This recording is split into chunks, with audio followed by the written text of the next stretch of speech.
Ayo, segera download Quran Tadabbur, tafsir dalam genggaman Anda. Bismillahirrahmanirrahim. Assalamualaikum warahmatullahi wabarakatuh. Alhamdulillahi ala ihsanih wa syukru lahu ala taufiqihi wa amtinanih. Wa asyhadu an la ilaha illallah wahdahu la syarika lahu ta'ziman li sya'nih. Wa asyhadu anna Muhammadan abduhu wa rasuluhu da'ila ridwani. Allahumma salli alaihi wa ala alihi wa ashabihi wa ikhwani. Para rekan-rekan, para dokter, para guru besar ya, yang dirahmati oleh Allah Subhanahu wa taala. Kita melanjutkan bahasan kita tentang Syarah Al-Arba'in An-Nawawiyah, yaitu hadis-hadis yang merupakan jawami'ul kalim, hadis-hadis yang lafalnya singkat namun maknanya dalam, yang dikumpulkan oleh Al-Imam Nawawi rahimahullah berjumlah 42 hadis, yang ilmu tentang agama berkisar hadis-hadis ini. Barang siapa yang menguasai 42 hadis ini dengan memahami maknanya dengan baik, maka secara global dia telah memahami agama Islam dengan baik. Kita masuk pada hadis yang ke-16. An Abi Hurairah radhiyallahu taala anhu, dari sahabat Abu Hurairah radhiyallahu anhu, anna rajulan qala, ada seorang lelaki berkata kepada Nabi, qala lin Nabi sallallahu alaihi wasallam, dia berkata kepada Nabi sallallahu alaihi wasallam, ausini, wahai Rasulullah, berilah wasiat kepadaku. Qala la taghdab, kata Rasulullah sallallahu alaihi wasallam, jangan kau marah. Faraddada miraran, maka dia ulangi lagi, ausini, ya Rasulullah, berilah wasiat kepadaku. Berilah wasiat kepadaku. Jawaban Nabi semua sama, la taghdab, la taghdab, jangan kau marah, jangan kau marah, janganlah marah ya. Rawahul Bukhari, hadis riwayat Al-Imam Al-Bukhari ya. Hadis ini hadis yang agung, menjelaskan tentang suatu akhlak yang sangat mulia yang merupakan sebab masuk surga, yaitu meredam amarah ya. Kita sering berpikir bahwasanya masuk surga itu dengan ibadah-ibadah yang kelihatannya sebagai ibadah, seperti baca Quran, seperti haji, seperti umrah ya, kemudian salat misalnya, puasa. Namun terkadang kita lalai bahwasanya akhlak yang mulia itu adalah juga pintu mudah untuk masuk surga. Ya, bahkan Nabi sallallahu alaihi wasallam mengatakan, "Ma min syai'in athqalu fi mizanil mu'min yaumal qiyamah min husnil khuluq." Tidak ada sesuatu yang paling berat ditimbang pada hari kiamat di timbangan seorang mukmin seperti akhlak yang mulia. Di antara akhlak yang mulia yang memudahkan seorang masuk surga adalah meredam amarah ya, meredam amarah. Kalau orang tahu bahwa ini adalah ibadah ya, maka dia akan berusaha melakukan ibadah tersebut. Sebagaimana kita berusaha bangun malam. Kenapa kita semangat malam? Karena kita tahu itu ibadah. Kenapa kita menyempatkan diri baca Al-Quran? Karena kita tahu itu ibadah, ada pahalanya. Kenapa kita misalnya semangat ke masjid ya? Mungkin kita ngantuk tapi kita semangat ke masjid untuk berjamaah karena itu ibadah. Tetapi ketika kita disuruh meredam amarah, kenapa kita tidak meredam amarah? Kenapa kita emosi? Karena kurang menghadirkan dalam diri kita bahwasanya itu ibadah. Bahwasanya meredamkan amarah itu ibadah. Sehingga kita melampiaskan kemarahan. Padahal kalau kita hadirkan dalam diri kita, meredam amarah itu ibadah, sebagaimana saya baca Quran, sebagaimana saya salat sunnah, sebagaimana saya puasa, meredam amarah juga adalah ibadah, maka kita lebih mudah untuk meredam amarah. Terutama kepada orang-orang terdekat kita. Ya, sebagian orang Masya Allah marah sama istrinya mudah, marah sama anaknya mudah, ya. Marah sama istrinya mudah, marah sama anaknya mudah. Lebih musibah, mudah marah sama suaminya. Dimarahin, diomelin terus suaminya ya. Oleh karenanya, ketika dia tahu bahwasanya meredam amarah adalah ibadah, sebab masuk surga, maka dia akan lebih mudah untuk meredam amarah. Jadi hadis ini mengajarkan kepada kita salah satu akhlak yang sangat mulia, yaitu akhlak tidak suka marah-marah, ya, tidak temperamen, tidak sumbu pendek, ya, cepat emosi, cepat tersulut, ya. Maka seorang berusaha melatih diri agar memiliki akhlak yang mulia, tidak suka marah-marah. Saya akan bahas di sini. Jadi hadisnya, ya, kita punya materi judulnya la taghdab.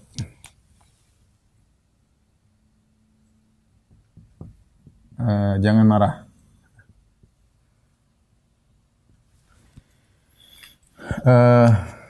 Keutamaan tidak suka marah. Keutamaan meredam amarah. Apa sih keutamaan meredam amarah biar kita semangat tidak marah-marah ya? Datang dalam Al-Quran dan datang dalam hadis. Dalam Al-Quran Allah sebutkan di antaranya firman Allah Subhanahu wa taala, di antara sifat-sifat orang beriman, wa idza ma ghadibu hum yaghfirun. Di antara ciri-ciri orang beriman adalah jika marah, ciri-ciri orang beriman, kata Allah Subhanahu wa taala, jika marah mereka memaafkan. Memaafkan. Kemudian juga dalam Al-Qur'an dalam surat Ali Imran kata Allah Subhanahu wa taala, wasari'u ila maghfiratin min rabbikum wa jannatin arduha as-samawati wal ard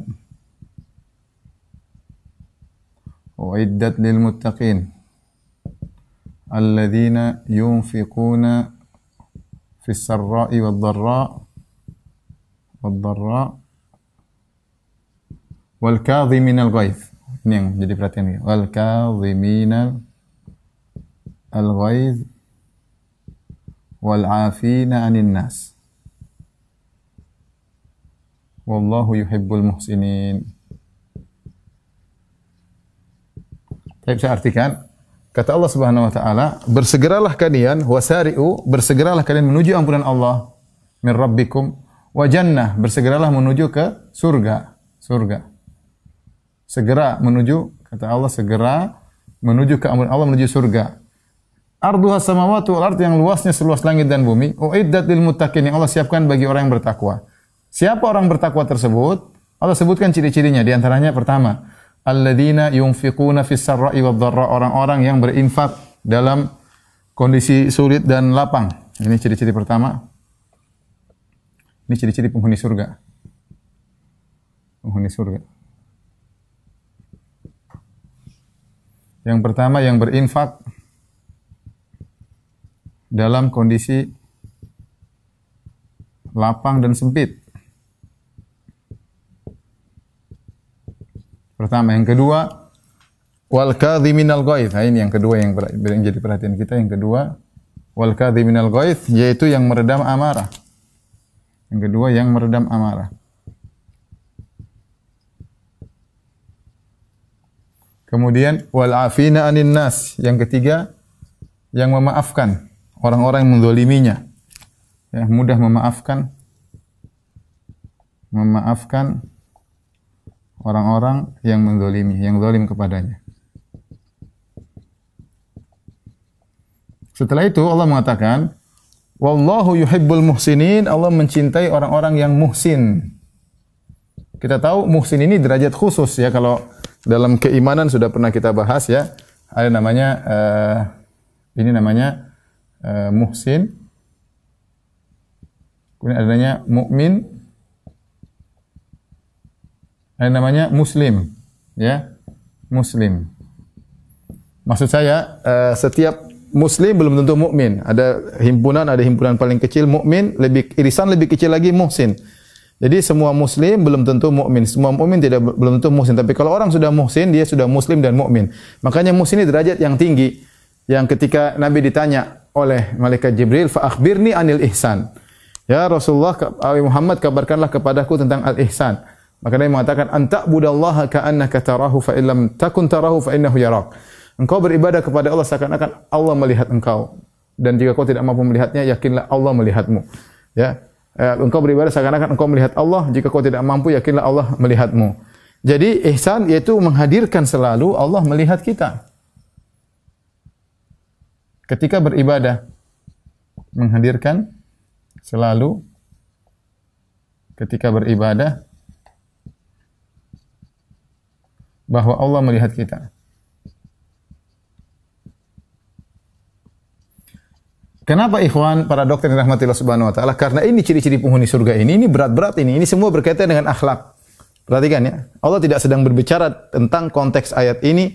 Allah tidak sedang berbicara yang salat, yang sedekah, yang puasa, yang baca Quran, tidak. Tapi ini Allah berbicara tentang sifat khusus ciri-ciri penghuni surga yang berakhlak mulia. Yang pertama, yang alladzina yunfiquna fis sarra'i wad dharra, yang berinfak dalam kondisi lapang dan sempit. Kalau infak dalam kondisi lapang kita semua bisa melakukannya insyaallah. Kecuali yang super pelit plus, pelit kuadrat ya. Tapi kalau berinfak dalam kondisi sempit, ini tidak semua orang bisa melakukannya. Dalam kondisi sulit dia tetap berinfak, tidak mesti harus banyak seperti ketika dia lapang. Kalau lapang misalnya sebulan 10 juta, ketika sempit ya 500 ribu lah misalnya. Tapi intinya dia tetap berinfak. Tetap dia berinfak ya. Nah, ini hanya orang-orang yang yakin Allah melihat dia yang bisa melakukannya. Dia yakin Allah melihat saya berinfak, dia yakin Allah akan memudahkan urusanku, dia yakin Allah akan mengganti dunia dan akhirat, maka dia bisa melakukannya. Tapi kalau orang tidak sampai derajat muhsin, derajat ihsan, susah. Makanya saya bilang ini, Allah tutup ayatnya dengan wallahu yuhibbul muhsin. Allah mencintai orang-orang yang berbuat ihsan karena ini sifat-sifat hanya bisa dilakukan oleh orang yang ihsan. Kemudian yang kedua, yang sedang topik pembahasan kita, wal kadhiminal ghaiz, yang meredam amarah. Maksudnya kadhimul ghaiz itu maksudnya para ulama mengibaratkan seperti kalau dulu ada namanya kirbah, tempat air terbuat dari kulit. Kalau diisi air sudah di ujung, terus ditutup, sebentar lagi keluar karena saking fullnya. Sama, orang yang meredam amarah, sebenarnya amarah sini apa? Puncak amarah. Kalau kita mau artikan lebih spesifik, puncak amarah. Jadi amarahnya sudah sampai di ubun-ubun, tinggal dia lepaskan. Ya. Tinggal dilepaskan, tapi dia redam. Dan ini hanya orang yang hebat yang bisa melakukannya. Dia ingat Allah, dia ingat hari akhirat, dia ingat pahala, dia ingat ini ibadah. Maka dia bisa tahan amarahnya. Maka ini orang spesial. Kemudian yang ketiga juga lebih berat lagi. Wal afina anin nas. Orang-orang yang memaafkan orang yang zalim. Kenapa? Karena sifat manusia, biasanya kalau dizalim biasanya balas. Kalau bisa balas lebih parah. Dia pukul saya sekali, saya pukul 10 kali. Biar tahu diri, biar tahu siapa gua. Gampangnya kita gitu. Kita kalau bisa balas sepuasnya kita balas. Tapi syariat mengajarkan tidak demikian. Kalau kamu bisa maafkan, maafkan. Dan tidak bisa orang melakukannya kecuali orang yang ihsan. Ya. Maka saya ingin menyampaikan bahwasanya ternyata di Al-Quran meredam amarah ini ciri penghuni surga. Agar kita sadar ketika kita sedang meredam amarah, kita sedang dapat pahala. Argo pahala jalan. Bapak-bapak suami-suami lagi diomelin sama istri nih. Sudah pulang capek-capek, sore capek. Letih, maunya dipijit, maunya disediain kue, pisang goreng, apa kayak. Ini malah diomelin sama istri. Kita mau berontak, mau marah, tapi kita ingat, sudahlah, istri saya mungkin lagi konslet hari ini. Ya. Coba nanti saya perbaiki, listriknya ya. Ya udah kita tahan aja, tahan. Ketika kita sedang tahan, argo pahala jalan. Sama, kita kenapa bisa kuat baca Al-Quran meski ngantuk-ngantuk bulan Ramadan? Karena kita tahu dapat pahala. Saya tadi sudah sampaikan di awal pengajian, kenapa kita susah meredam amarah? Karena kita tidak merasa itu ibadah. Lain halnya kalau kita tahu itu sedang ibadah. Allah sedang uji saya, Allah sedang lihat saya, Allah sedang perhatikan hatiku. Saya marah atau tidak? Saya enggak marah, ya sudah. Berarti kita telah memiliki salah satu ciri-ciri penghuni surga, yaitu meredam amarah. Ya. Ini dalil Al-Quran tentang keutamaan meredam amarah. Baik. Adapun dari hadis banyak dalil tentang keutamaan meredam amarah. Yang pertama hadis yang sedang kita bahas. Kata Nabi SAW, la taqdab. Jangan marah. Faraddada miraran la taqdab. Dia ulang-ulang. Ya Rasulullah, berilah wasiat kepadaku. Kata Rasulullah, jangan marah. Rasulullah beri wasiat kepadaku. Jangan. Seakan-akan dia pingin sesuatu yang lain. Seakan-akan dia menganggap, wallahu alam, menganggap bahwasanya wasiat Nabi jangan marah sepertinya biasa, hal biasa. Ternyata dia minta lebih, Nabi jawabnya cuma satu, jangan marah. Minta lagi, jangan marah. Dia mikir, kok bisa jangan marah, jangan marah. Sang perawi setelah itu mengatakan, fafakartu ma qala Nabi, fafakartu hina qala Nabi maqal. Fawajadtu annal ghadab jima'u syarri kullihi. Kata orang tersebut, saya pun lalu merenungkan. Saya lalu merenungkan Nabi yang mengulang-ulang tadi, Nabi SAW yang mengulang-ulang wasiat tersebut. Maka aku dapati wajadtu annal ghadaba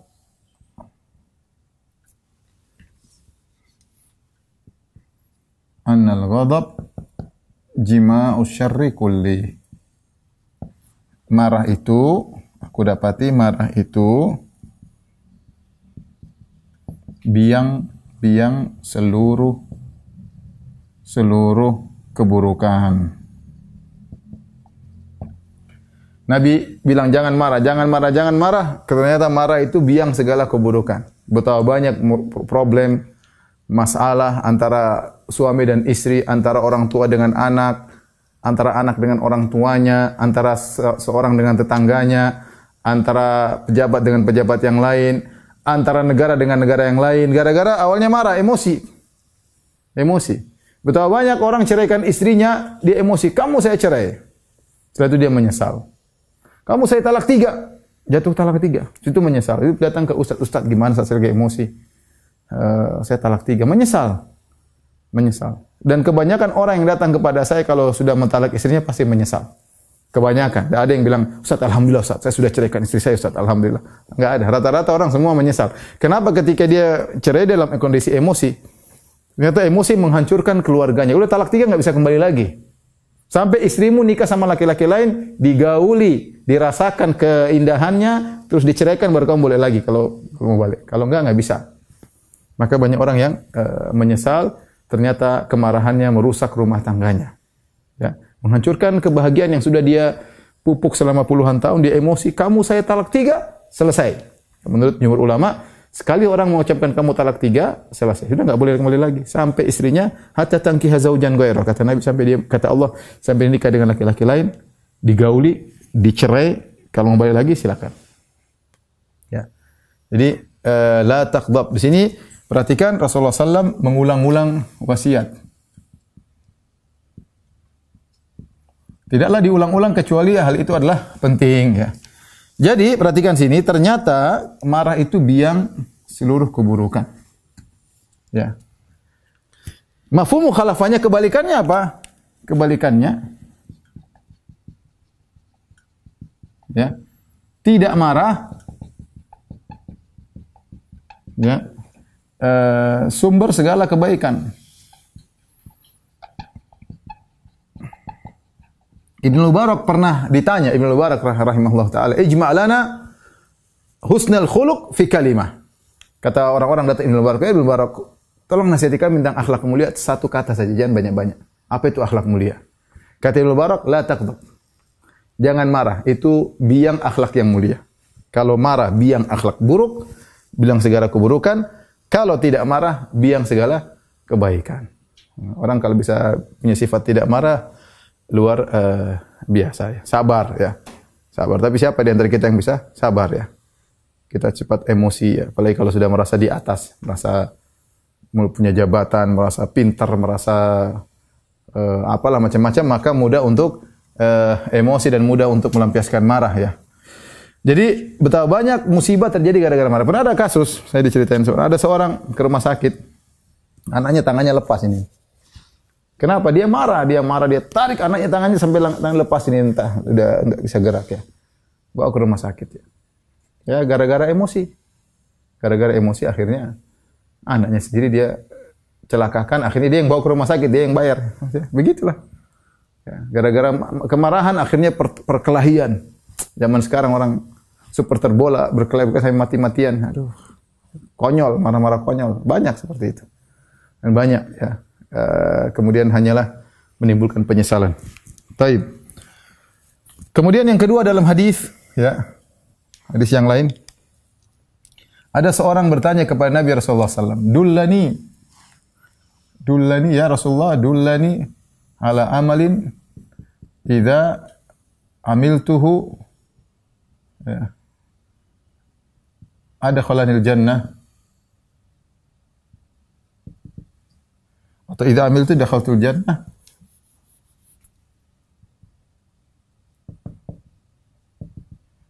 Wala tuksir alayya. Orang ini bilang apa? Ya Rasulullah, tunjukkan aku amal yang ringan, yang yang tidak banyak. Kata dia la tuksir alayya, yang tidak banyak, maksudnya yang mudah. Jika aku kerjakan masuk surga.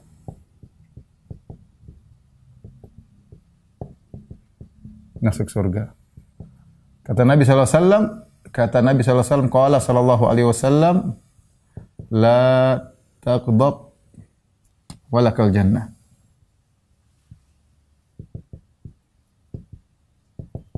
Jangan marah masuk surga. Jangan marah, kau masuk surga. Tapi perhatikan hadis ini dalil yang sangat tegas bahwasanya tidak marah sebab masuk surga. Ini hadis jelas tidak marah sebab masuk surga. Jadi kita jangan sepelekan akhlak tidak marah-marah. Ini akhlak luar biasa. Contoh lagi dalam hadis, kata seorang, ya Rasulullah, ayu syai'in yuba'iduni an ghadabillah. Kata dia, ya Rasulullah, apa yang menjauhkan aku dari kemurkaan Allah? Apa yang menjauhkan aku dari murka Allah? Maka Nabi SAW menjawab, Nabi mengatakan, berkata, apa namanya, marah ya, marah membuat orang la taghdab, kata Nabi, la taghdab, jangan marah,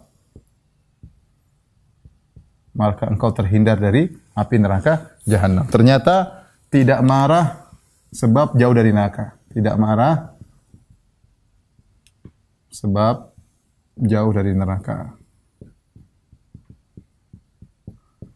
Udah, ini semua dalil tentang keutamaan tidak marah ya, pahalanya sangat banyak ya. Dalil tambahan, jadi dalil tambahan apa lagi?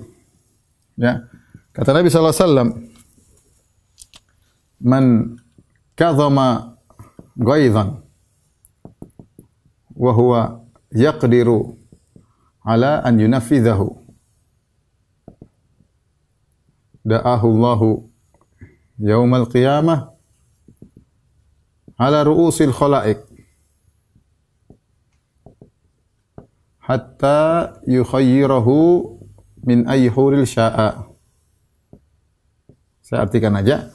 Artinya Rasulullah bersabda, siapa yang meredam amarah, padahal dia mampu untuk melampiaskannya, dia marah, dia mampu untuk melampiaskannya, maka Allah akan panggil dia pada hari kiamat kelak, ya, di hadapan khalayak, di hadapan banyak orang, sampai Allah suruh pilih bidadari mana yang dia sukai, ya, Allah suruh pilih dia bidadari mana yang dia sukai. Siapa yang meredam amarah, disuruh pilih bidadari.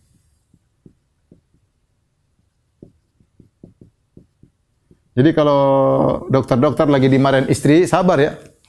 Dimarahin istri, senyum-senyum saja. Nanti istri nanya, Mas kok senyum-senyum? Bilang karena ada hadis Rasulullah bersabda, barang siapa meredam amarah, padahal dia mampu untuk menampar, tapi dia tahan, dia akan disuruh pilih bidadari pada hari kiamat kelak. Mantap. Wow, tambah ngamuk, saya tambah sabar, bidadari tambah cantik di akhirat. Santai aja. Ini sih teori, kalau prakteknya sulit. Jadi maksud saya, lihat ini segubrak dalil masih ada lagi, dalil masih banyak ya. Bahwasanya tentang orang meredam amarah itu adalah ibadah yang mulia, ya. Perkataan salaf yang indah. Ya. Banyak perkataan salaf tentang marah, perkataan salaf. Dia mengatakan, ini dihafal bapak-bapak, Pak Dokter, al-ghadabu awaluhu junun wa akhiruhu nadam. Marah itu awalnya kegilaan, akhirnya penyesalan. Akhirnya apa? Penyesalan. Orang udah marah, kadang kayak orang gila, ujung-ujungnya hanyalah menyesal ya. Taib. Ini di antara dalil-dalil tentang keutamaan tidak marah sebab masuk surga, ibadah yang agung. Habis ini kita akan bahas tentang apa itu bagaimana cara tidak marah, apa maksud Nabi SAW dengan hadis ini. Tapi kita akan bahas sekarang apa maksud Nabi dengan mengatakan la taghdab. Apa maksudnya ya? Dibahas oleh para ulama. Maksudnya jangan marah. Apa maksudnya? Ya. Maksud sabda Nabi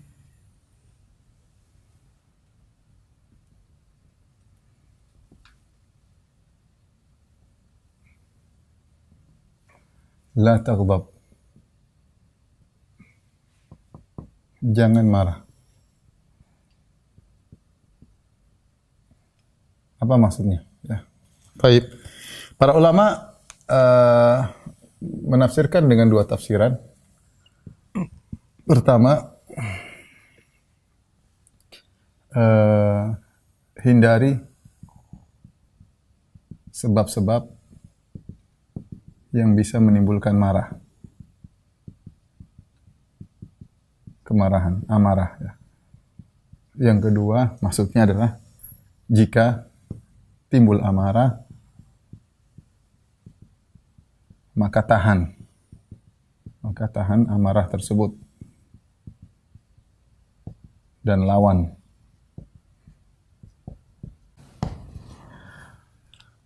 Bukan maksudnya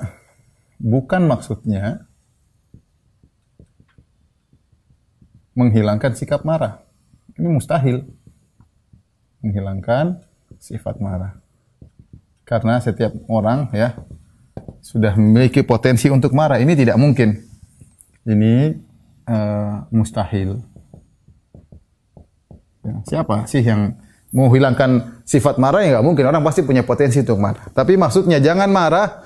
Pertama, hindari sebab-sebab bisa menimbulkan amarah. Yang kedua, jika timbul amarah, maka tahan amarah tersebut dan lawan. Baik, yang pertama, hindari sebab-sebab bisa menimbulkan amarah. Di antara ya sebab apa saja yang bisa bikin kita marah, kita hindari. Ya, contoh apa namanya? Menghindari majelis-majelis yang bikin marah. Yang bikin marah, ya. Misalnya kalau kita masuk ke perdebatan majelis, pasti kita ribut sama dia. Udah nggak usah lah, udah hindari aja. Kita dapat pahala termasuk karena kita tidak mau marah-marah. Ya, misalnya yang bisa bikin marah atau menghindari situasi, menghindari pembicaraan yang bisa memancing emosi. Ya sudah, kita hindari. Ngapain? Ya. Orang kadang-kadang, Ustaz, ini ada orang jelek-jelekan antum. Saya terima, saya langsung delete, saya tidak mau nonton. Saya emosi. Saya manusia. Kalau udah emosi nanti dampaknya ke istri saya, ke anak-anak saya. Apalagi kalau dampaknya pengajian. Nanti kalau sudah emosi orang tanya, Ustaz, apa haram, saya haramkan semua. Gara-gara saya sedang emosi. Jadi semua dampak yang bisa bikin kita emosi, kita hindari sebisa mungkin. Kita nggak usah bicara tentang majelis-majelis besar. Kita sama istri saja. Kalau ini hal bisa bikin saya emosi atau bisa bikin ribut dengan istri, kita hindari. Ya, kita hindari. Ini diantaranya. Yang kedua, hindari sebab-sebab diantaranya dengan berakhlak mulia. Berakhlak mulia dan meninggalkan akhlak buruk. Akhlak yang buruk. Ya. Saya bagi dua ya. Lawannya sekalian. Akhlak sebab tidak cepat marah. Perangai yang membuat seseorang tidak mudah marah. Yang kedua, perangai sebaliknya. Perangai yang membuat seseorang mudah marah. Membuat seseorang pemarah. Contoh sederhana ya. Perangai yang buat seorang tidak mudah marah. Misalnya tawadhu. Orang kalau tawadhu dia tidak cepat marah-marah. Ya udah ada yang, ya sudahlah, saya ini siapa sih? Ngapain marah-marah, sudahlah. Ya, sebaliknya kalau orang sombong, mudah marah. Orang sombong, cepat marah. Mentang-mentang dia punya kedudukan, mentang-mentang dia pasti dia mudah marah. Apalagi dia punya bekengan. Dia cepatnya apa? Dia punya pistol, punya senjata, di belakangnya ada bodyguard. Emosi-emosi terus. Kenapa? Dia sombong, dia angkuh. Jadi di antara ciri-ciri yang suka marah-marah itu orang sombong. Entah sombong dengan sukunya, entah sombong dengan jabatannya, entah sombong dengan ilmunya. Orang sombong mudah marah. Ini kaidah udah. Ya. Tawadhu nggak suka apa? Tawadhu sudahlah. Ya. Lihat bagaimana Nabi Musa alaihissalam sama Nabi Khadir. Allah sebut dalam Al-Quran. Fantalaqa hatta idza ataya ahla qaryatin istata'ama ahlaha fa abau ayyudayyifuhuma fawajada fiha jidara yuridu an yanqadha fa aqama. Berjalanlah Nabi Musa dan Nabi Khadir menuju ke suatu kampung, fastata'ama ahlaha. Kemudian mereka berdua minta dijamu. Mereka bersafar, lapar. Nabi Musa sama Nabi Khadir minta makan pada suatu kampung. Fa abau ayyudayyifuhuma. Semuanya tidak mau kasih makan mereka berdua. Ini bukan ustaz, ini Nabi minta makan enggak dikasih. Kurang ajar enggak itu orang kampung? Kurang ajar. Nabi yang minta makan, fa abau ayyudayyifuhuma. Mereka tidak mau kasih makan sama Nabi Musa dan Nabi Khadir. Sehingga Syekh Sa'di mengatakan, lihatlah. Maksudnya seorang kalau ternyata dia mungkin, lihatlah Nabi Musa dan Nabi Khadir tidak marah-marah. Kenapa kita mesti marah-marah? Tidak dihargai sedikit. Kita kan begitu kadang-kadang. Orang ini kok enggak hargai saya. Kita ya ada kesombongan kita naik. Sudahlah, ingat Nabi Musa dan Nabi Khadir aja pernah digituin, ya sudahlah. Kita cari pengakuan Allah aja lah. Tapi kalau orang sombong, waduh, emosinya cepat. Angkuh sombong sedikit-sedikit apa? Emosi. Ini pertama. Perangai yang membuat seorang tidak mudah marah, dermawan. Dermawan. Yang bikin orang cepat marah, pelit. Pokoknya ibu-ibu kalau dapat suami suka marah-marah, biasanya pelit. Percaya deh. Biasanya pelit. Sedikit perhitungan. Anaknya dimarahin, anaknya mungkin kacamatanya jatuh. Kamu enggak tahu kacamata berapa harganya. Oh, padahal berapa murah. Tapi begitu, semuanya perhitungan. Sedikit emosi. Dia otaknya jalan terus emosi. Tidak, ya udahlah repot gimana. Ya. Jadi kalau orang kalau orang tawadhu dia enggak suka marah. Kalau orang dermawan dia harusnya dia tidak suka marah-marah. Dia dermawan. Udahlah, enggak apa-apalah. Ini hilang, itu hilang, biasalah. Tapi kalau pelit, wah, cepat sekali apa? Emosi ya. Jadi intinya di antara contoh lagi misalnya akhlak apa? Pelit senyum ya. Orang murah senyum misalnya. Tidak suka senyum. Ini biasanya karena sombong juga. Kalau ini suka senyum. Kalau orang sombong dia mau senyum susah. Kayaknya senyum itu mahal. Saya enggak mau senyum kepada sembarang orang. Tapi kalau orang tidak sombong, sama bantunya dia bisa senyum, sama pegawainya dia bisa senyum, ya dapat pahala ya. Sama tetangganya dia bisa senyum. Ada orang bahannya abus, apa namanya? Sangar wajahnya, senyumnya mahal. Orang gitu cepat marah. Cepat marah. Jadi intinya akhlak mulia itu menghalangi orang dari suka marah-marah. Tapi ini di antara cara kita bisa menghindari amarah dengan menghindari sebab-sebab yang menimbulkan amarah, menghindari akhlak-akhlak yang buruk, menghindari sebab-sebab bikin marah. Sekarang, jika timbul amarah, apa yang kita lakukan? Beberapa kiat yang diajarkan Nabi agar tidak mudah marah, agar meredam. Sudah marah ini ceritanya, ini sudah marah, agar meredam amarah. Kalau saya mau klasifikasi bisa jadi 3 dengan perbuatan, perkataan, pikiran. Kalau perbuatan, Nabi SAW di antaranya mengatakan apa? Di antaranya berwudu. Ya, Nabi suruh berwudu. Kalau seorang lagi emosi, ya, marah dari syaitan, setan tercipta dari api. Kata Nabi, jika kalian sedang marah maka berwudulah. Tawadhu.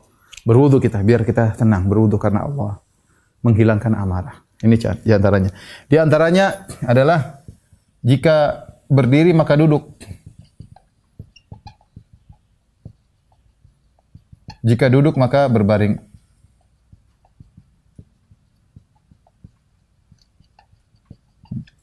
Jika berdiri maka duduk, jika duduk maka berbaring. Rasulullah SAW mengatakan kalau marah lagi falyaqud. Karena kalau kita berdiri kita bisa macam-macam nih, bisa ngambil ini. Tapi duduk kita lebih masih marah lagi, udah berbaring aja, sabar. Apalagi kita berbaring di tanah, kita yang dari tanah sudah, kita berbaring. Makanya kisah yang masyhur ketika Ali bin Abi Thalib lagi bertengkar sama Fatimah radhiyallahu anha. Ali kemana? Ali ke masjid, kemudian tidur di masjid. Berbaring untuk menghilangkan suasana. Ini di antara cara perbuatan yang bisa membuat kita terhindar dari apa? Rasa marah. Ya sudah kita marah, kita tahan. Contohnya dengan perkataan kita mengucapkan a'udzubillahi minasyaitonirrajim, ta'awudz. Nabi SAW mengatakan, "Inni la a'lamu kalimatan law qalaha la dhahaba anhu ma yajid. Saya tahu suatu kata kalau dia ucapkan maka akan hilang rasa emosinya. Lau qala a'udzubillahi minasyaitonir rajim. Jadi kalau orang sudah marah, a'udzubillahi minasyaitonir rajim. Ya, bilang. Jangan a'udzubillahi minasyaitonir rajim. Tahan diri, a'udzubillahi minasyaitonir rajim. Dari syaitan. Yakin ini marah dari syaitan. Kita lagi emosi sama keluarga, syaitan datang. Anda kalau lagi marah sama istri Anda, yakin syaitan datang. Bisik, ceraikan aja itu. Masih banyak cewek-cewek cantik udah. Kamu masih ganteng kok, masih banyak yang mau. Ya, masih banyak lah. Setan begitu datang. Ya. Aduh begini, sebentar lagi expire, masih banyak yang muda-muda, masih banyak janda yang belum laku, masih banyak bunga-bunga yang bisa dipetik. Akhirnya orang emosi ceraiin istrinya. Ya. Setan datang. Maka dia bilang apa? A'udzubillahi minasyaitonir rajim. Bahwasanya agar dia terhindar dari godaan syaitan. Karena marah itu dari syaitan. Makanya kalau orang latihan tenaga dalam supaya setan masuk, marah dulu kan? Coba. Siapa yang ikut tenaga dalam dulu? Emosi dulu. Dia emosi tidak terkontrol, setan masuk. Keluarlah ilmunya, ilmu setan. Karena emosi. Jadi di antaranya agar kita terhindar dari marah, agar kita bisa mengontrol marah, di antaranya a'udzubillahi minasyaitonir rajim. Di antara yang kedua, diam. Jangan ngomong. Kata Nabi sallallahu alaihi wasallam, "Idza ghadiba ahadukum falyaskut." Kalau lagi marah, kata Nabi, kalau lagi marah diam. Jalah, diam aja lah. Diam. Kenapa? Pertama, Anda kalau lagi marah, Anda nggak bisa ngomong dengan terkontrol. Yang kedua, kalau Anda lagi marah sama orang, orang depan juga tidak bisa menangkap perkataan Anda dengan baik. Ya sudahlah, mending kita diam. Jangan dengar perkataan sebagian orang, kamu kalau lagi marah lampiaskan. Lampiaskan dalam dadamu, keluarkan. Enggak, itu malah api dalam sekam semakin bergejolak, semakin bergelora kalau kita lampiaskan. Udah diam. Makanya orang yang sedang marah, hakim yang sedang marah tidak boleh memberi keputusan. Ya, hakim yang sedang marah keputusan tidak diambil. Contoh, ada seorang hakim bilang, "Kamu saya vonis penjara 2 tahun." Terus yang terpidana mengatakan, "Hakim, ente memang hakim mata duitan. Ente mah hakim pemerintah. Ente gini, ente koruptor dan yang lain." Sudah 20 tahun deh. Nah, itu tidak dipakai. Dia emosi. Maka perkataannya tidak diambil. Kenapa? Karena dia sedang emosi. Ya. Maka seorang kalau sudah marah, milih diam. Sekarang diam, udah lagi marah sama siapa? Tenang dulu. Kalau sudah kita terkontrol, kita boleh bicara. Kalau kita tahu kita sedang terkontrol, tidak kontrol, kita diam. Ya, kita tahu diri. Saya sedang marah, saya tidak bisa mengontrol diri saya. Ada orang dia bisa mengontrol dirinya, masya Allah. Ya, makanya Nabi SAW mengatakan tentang apa namanya, laisa syadidu bisur'ah. Kata Nabi, bukanlah orang yang hebatlah orang yang kuat berkelahi. Innama syadidu man yamliku nafsahu indal ghadab. Seorang yang hebat yang bisa menahan dirinya ketika sedang emosi. Dia sedang emosi, dia bisa tahan diri. Dia bisa mengontrol ucapannya. Tapi tidak ada, jarang yang bisa begitu. Makanya Nabi kasih solusi yang mudah. Kalau sedang marah, hendaknya diam. Hendaknya diam. Kalau adapun bagaimana kita bisa menahan emosi dengan pikiran, ya tadi memikirkan ya pahala-pahala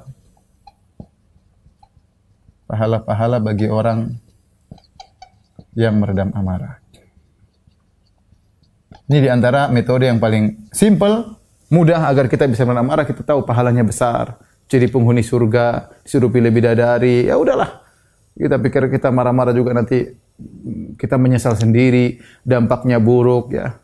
Kita kalau mau beri hukuman, kita harus mengontrol diri kita ya. Ini dokter-dokter yang rahmati Allah Subhanahu wa taala, mungkin yang bisa saya sampaikan pada kesempatan kali ini. Ya, semoga Allah Subhanahu wa taala menjadikan kita hamba-hamba yang berakhlak mulia dan mudah untuk meredam amarah, terutama kepada orang-orang terdekat kita yang kita sayangi. Jangan mudah marah sama anak-anak. Jangan suka marah-marah sama ibunya anak-anak. Jangan suka marah-marah sama bapaknya anak-anak ya. Jangan suka marah-marah sama orang-orang terdekat kita ya. Yang orang jauh saja jangan kita suka omelin, apalagi orang-orang dekat kita ya. Demikian saja para dokter, para guru yang dirahmati Allah Subhanahu wa taala, para pemirsa, apa yang saya sampaikan pada kesempatan kali ini. Insyaallah kita lanjutkan 2 pekan lagi tentang hadis-hadis Arba'in Nawawiyah. Kurang lebih saya mohon maaf. Wabillahi taufiq wal hidayah. Assalamualaikum warahmatullahi wabarakatuh.